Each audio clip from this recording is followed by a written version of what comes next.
What happens when one of Hollywood's most respected voices meets a talk show host who thinks he can toy with anyone?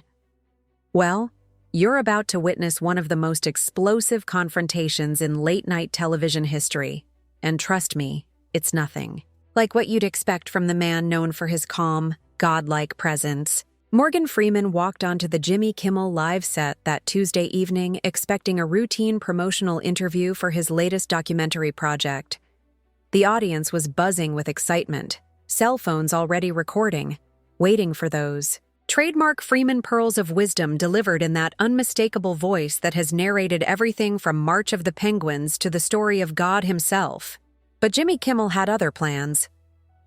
"Ladies and gentlemen, the one and only Morgan Freeman," Kimmel announced with his usual grin, though something felt different tonight. There was an edge to his voice, a certain smugness that regular viewers might have recognized as trouble brewing. Freeman settled into the guest chair with his characteristic grace, adjusting his jacket and offering that warm smile that has charmed audiences for decades. "Thank you for having me, Jimmy. Always a pleasure." "Oh, the pleasure is all mine, Morgan. Really it is," Kimmel replied, leaning back in his chair with an expression that seemed more predatory than welcoming. "You know, I've been looking forward to this conversation for weeks. There's so much I want to discuss with you." The audience sensed something unusual in the host's tone, but Freeman remained composed, professional as always. "I'm here to talk about the documentary, of course, but I'm happy to discuss whatever interests you." That's when Kimmel's mask began to slip. "Actually, Morgan, I'm less interested in your latest project and more interested in something else. Entirely. See, I've been doing some research and I think it's time we had an honest conversation about your career." Freeman's eyebrows raised slightly, the first sign of surprise crossing his features. "I'm sorry, what do you mean by that?" Kimmel leaned forward, his elbows on his desk, fingers steepled. "Well, let's talk about how you've built this whole persona, this wise elder statesman thing. I mean, come on, we both know it's an act, right? The voice, the gravitas, the way you speak like you're delivering commandments from Mount Sinai." The studio fell silent. Even the cameramen seemed to freeze. This wasn't the playful ribbing that talk show hosts are known for. This was something else entirely. Freeman's expression hardened almost imperceptibly. "I'm not sure I understand what you're getting at, Jimmy." "Oh, I think you do," Kimmel continued, his voice dripping with condescension. "I think you understand perfectly. You've spent decades playing God, playing presidents, playing wise mentors, and somewhere along the way, you started believing your own hype. You started thinking you actually were this wise, all-knowing figure instead of just an actor reading lines." The audience was shifting uncomfortably in their seats. This wasn't entertainment anymore. This was character assassination being broadcast live. Freeman sat back in his chair, his hands folded calmly in his lap, but his eyes had gone cold. "Jimmy, I came here as a guest on your show to discuss my work. If you have some personal issue with me or my career, perhaps we should discuss this privately." "No, no, no." Kimmel waved his hand dismissively. "This is exactly where we should discuss it. Right here, in front of everyone. Because I think the audience deserves to know who they're really looking at. They deserve to know that the man they think is so wise and profound is really just someone who got lucky with a distinctive voice and learned how to use it to fool people." Freeman's jaw tightened, but his voice remained steady. "I've never claimed to be anything other than an actor, Jimmy. I've never presented myself as anything more than someone who loves his craft and tries to do it well." "Really?" Kimmel's laugh was harsh, mocking. "Because from where I sit, it looks like you've been coasting on this mystical wise man image for years. Tell me, Morgan, when was the last time you actually challenged yourself as an actor? When was the last time you took a role that didn't involve you playing some variation of the all-knowing mentor or the voice of God?" The accusation hung in the air like a poisonous cloud. Freeman's composure was legendary, but even legends have their breaking points. "I choose roles that speak to me, Just like any actor, Freeman replied, his voice taking on a subtle edge that few people had ever heard before. If you have a problem with the kinds of stories I choose to tell, that's your prerogative. But I won't sit here and let you diminish my work or question my integrity. Kimmel leaned back with a satisfied smile, like a cat who had finally cornered a mouse. Integrity? Is that what we're calling it?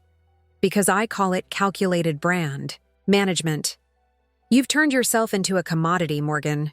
The wise black man who makes white audiences feel good about themselves. The safe choice. The non-threatening voice of authority.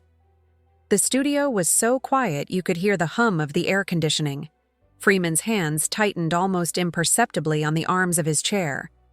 I think, Freeman said slowly, his voice carrying a weight that seemed to press down on everyone in the room, that you should be very careful about the road you're choosing to go down right now. But Kimmel was past the point of caution. He was enjoying this too much to stop. Careful? Kimmel scoffed, his voice rising with mock incredulity. Are you threatening me, Morgan, on my own show? See, this is exactly what I'm talking about. You think because you have that voice, because you've played God in a few movies, that somehow gives you some kind of authority over the rest of us mere mortals. Freeman's eyes narrowed, and for the first time in the interview, his famous composure showed visible cracks. I'm not threatening anyone, Jimmy. I'm simply suggesting that you might want to reconsider this line of attack before you say something you'll regret. Regret? Kimmel laughed, but it was a cold, calculated sound. The only thing I regret is that it took this long for someone to call you out publicly. You want to know what I really think? I think you've been living in a bubble for so long, surrounded by people who kiss your feet and tell you how profound you are, that you've forgotten what it's like to be challenged. The audience was frozen, caught between fascination and horror at what they were witnessing. Some were still recording on their phones, others had lowered their devices, too shocked to continue. Freeman leaned forward slightly, and when he spoke, his voice carried a quiet intensity that seemed to fill every corner of the studio. Jimmy, I've been challenged plenty in my life. I've faced real adversity, real discrimination, real struggle to get where I am today. What you're doing right now, this juvenile attempt to tear down someone you've invited as a guest, this isn't challenging me. This is just sad. Sad? Kimmel's face flushed red. You want to talk about sad? What's sad is watching a once great actor become a parody of himself. What's sad is seeing someone coast on reputation instead of talent. What's sad is watching you sit there acting like you're above criticism because you've got that deep voice and those wise eyes. Freeman's hands gripped the arms of his chair tighter. I never said I was above criticism, but there's a difference between criticism and what you're doing right now. What you're doing is unprofessional, disrespectful, and frankly, beneath what I thought this show was supposed to be. Oh, now you're going to lecture me about professionalism? Kimmel stood up abruptly, pacing behind his desk like a caged animal.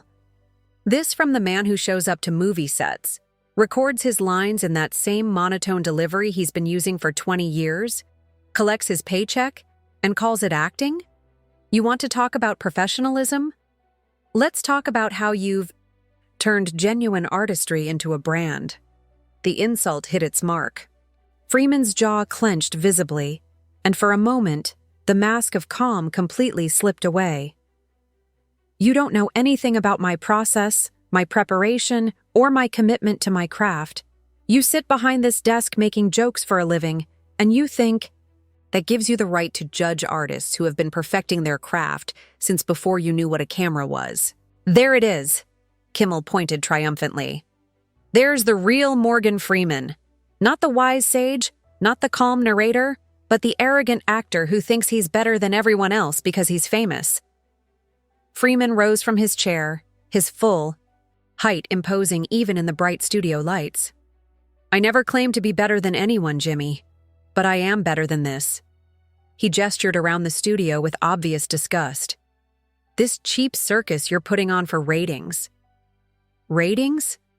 Kimmel's voice cracked with forced laughter. You think this is about ratings? This is about honesty. This is about calling out the emperor who has no clothes.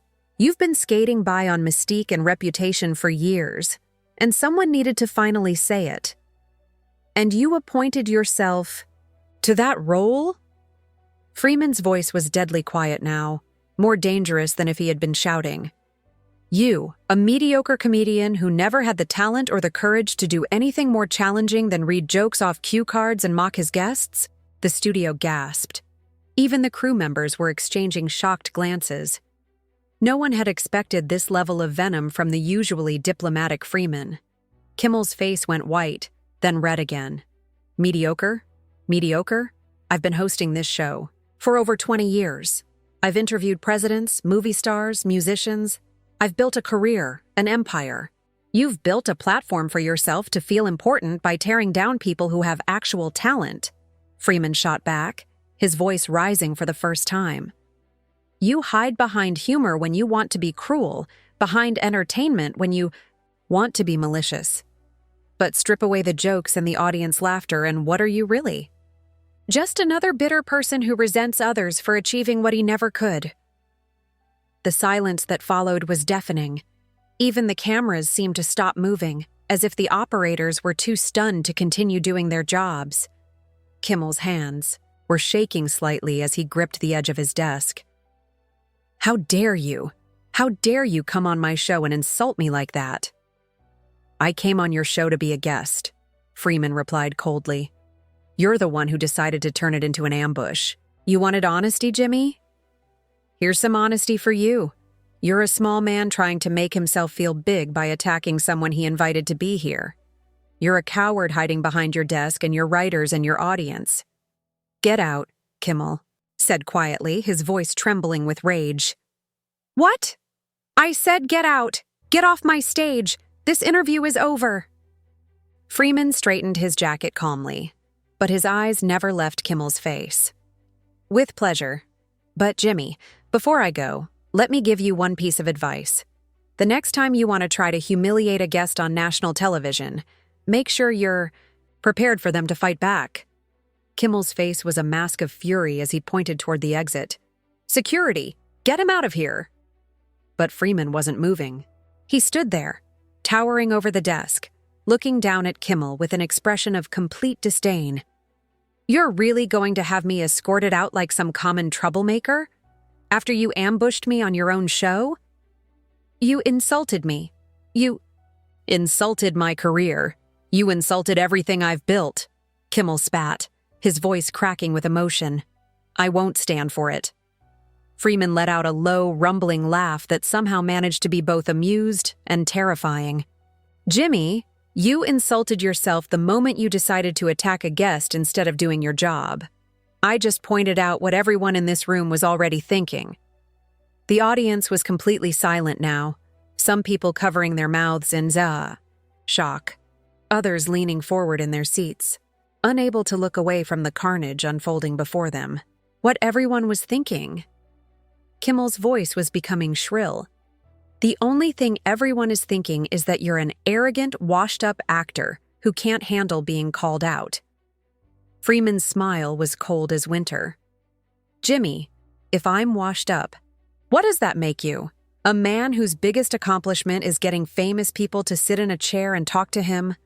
A man who has never created anything original, never challenged himself artistically, never done anything that required real talent or courage? I create this show every single night, Kimmel shouted, his composure completely gone now. I write jokes. I interview guests. I entertain millions of people. You read jokes that other people write for you, Freeman corrected, his voice cutting, through Kimmel's protestations like a blade. You ask questions that your producers prepare for you. You hide behind a format that's been the same for decades. Tell me, Jimmy, what exactly do you create? What do you bring to this world that didn't exist before you sat behind that desk? Kimmel was speechless for a moment, his mouth opening and closing like a fish out of water. The studio crew was frozen, unsure whether to keep filming or stop the cameras. I bring entertainment. I bring laughter. Kimmel finally managed. "Do you?" Freeman asked, his voice deceptively calm again. "Because I don't see anyone laughing right now. I see an audience that's horrified by what you've done tonight. I see crew members who are embarrassed to be associated with this circus. I see a man who thought he could humiliate someone for his own amusement and discovered that some people refuse to be victims." Security personnel had appeared at the edges of the stage, but they seemed reluctant to approach. Freeman wasn't being aggressive or threatening, just standing there speaking truth with devastating precision. Kimmel looked around desperately, realizing that he had lost control of his own show. "This is my show, my stage. You don't get to stand there and lecture me." "Then perhaps you should have thought of that before you decided to lecture me," Freeman replied. "You started this, Jimmy. You chose to abandon the basic courtesy that every talk show host extends to their guests. You chose to attack instead of interview. You chose to humiliate instead of entertain. I'm simply finishing what you began." "Get out!" Kimmel screamed, his face purple with rage. "Get out now!" Freeman nodded slowly, as if he had expected nothing less. "I'll leave, Jimmy. But not because you're ordering me to. I'll leave because I have too much respect for myself to spend another second in the presence of someone who has so little respect for others." He turned toward the audience, and for a moment his expression softened slightly. "Ladies and gentlemen, I apologize that you had to witness this. You came here expecting to be entertained, and instead you've been subjected to a display of unprofessional behavior that I'm sure you'll never forget." Then he turned back to Kimmel, and his voice carried the weight of final judgment. "Jimmy, I've been in this business for over 50 years. I've worked with legends. I've seen careers rise and fall. I've watched talented people self-destruct and mediocre people fail upward. But I have never, in all my years in entertainment, seen someone so completely destroy their own credibility in such a public way." Kimmel was shaking now. Whether from rage or humiliation, it was impossible to tell. "You think you're so perfect, don't you? You think you're untouchable." Freeman shook his head sadly. "I don't think I'm perfect, Jimmy. I've made mistakes. I've failed. I've learned hard lessons. But I've never forgotten the basic human decency to treat a guest with respect. I've never forgotten that when someone accepts an invitation to appear on your show, they're doing you a favor, not the other way around." He began walking toward the exit, his steps measured and dignified despite the chaos around him. The cameras followed his every movement. "This isn't over," Kimmel called after him, his voice desperate now. "You can't just walk out of here and pretend this didn't happen." Freeman paused at the edge of the stage and turned back one final time. When he spoke, his voice carried the authority of someone who had earned every ounce of respect he commanded. "Jimmy, this was over the moment you decided to attack me instead of interviewing me. What happens now isn't up to me. It's up to the audience, the network, and the industry to decide what they think of a host who treats his guests like this. But I'll tell you one thing, this will be remembered. Not as the night Jimmy Kimmel took down Morgan Freeman, but as the night Jimmy Kimmel revealed exactly who he really is." With that, Morgan Freeman walked off the Jimmy Kimmel live stage, leaving behind a studio full of shocked faces, a humiliated host, and footage that would be replayed and analyzed for years to come. The man who had entered as a respectful guest, promoting his latest project, left as something else entirely, a legend who had reminded everyone why some people command respect and others merely demand it.